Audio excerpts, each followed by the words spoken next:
بسم الله الرحمن الرحيم. الحمد لله رب العالمين، وصلى الله وسلم وبارك على نبينا محمد وعلى آله وصحبه أجمعين. أما بعد، فضيلة الشيخ أحسن الله إليكم ونفعنا بعلمكم.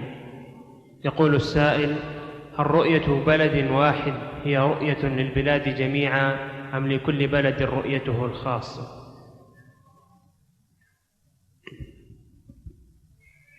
أما من الناحية الفقهية فالصحيح أن لكل أهل منطقة رؤيتهم،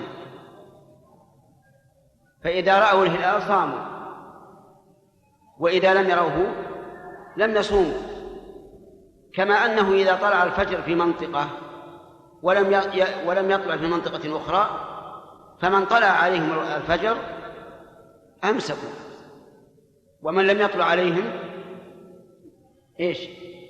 أكلوا. ولهذا مثلا نحن الآن في مكة نأكل وأهل الشرقية صائمون، وفي آخر النهار يأكلون ونحن صائمون، فالهلال كالشمس تماما. فكما أن الإفطار والصوم اليومي مقيد في كل مكان بحسبه، فكذلك الهلال. هذا من الناحية الفقهية. أما من الناحية العملية فالناس تبع لولاة الأمر في مكانهم، إذا حكم بدخول الشهر وجب الصيام، وإذا حكم بخروجه وجب الإفطار، لحديث: الصوم يوم تصومون والفطر يوم تفطرون، أو يوم يصوم الناس ويوم يفطر الناس. وعلى هذا فإذا كنا تحت ولاية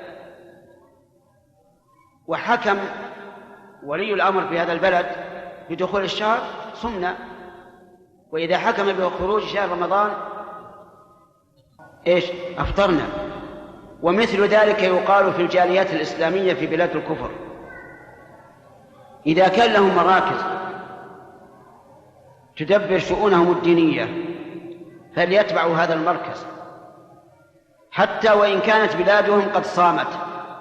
فمثلا السعوديون إذا كانوا في أمريكا مثلا وقرر المركز الإسلامي في مكانهم أن الشهر لم يدخل اليوم، لم يدخل الليلة، ولكن في بلادهم السعودية قد حكم بدخوله، أيصوم أولئك أو لا يصومون؟ أجيبوا جماعة، لا يصومون لأنهم تبع، لا يصومون. فإذا كانوا جالية صغيرة ليس لهم مركز ولا أمير، فهنا يتبعون أقرب البلاد إليهم، سواء كانت بلادهم أو بلادا أخرى. إن أفطرت البلاد القريبة منهم أفطروا، وإن صامت صاموا. نعم.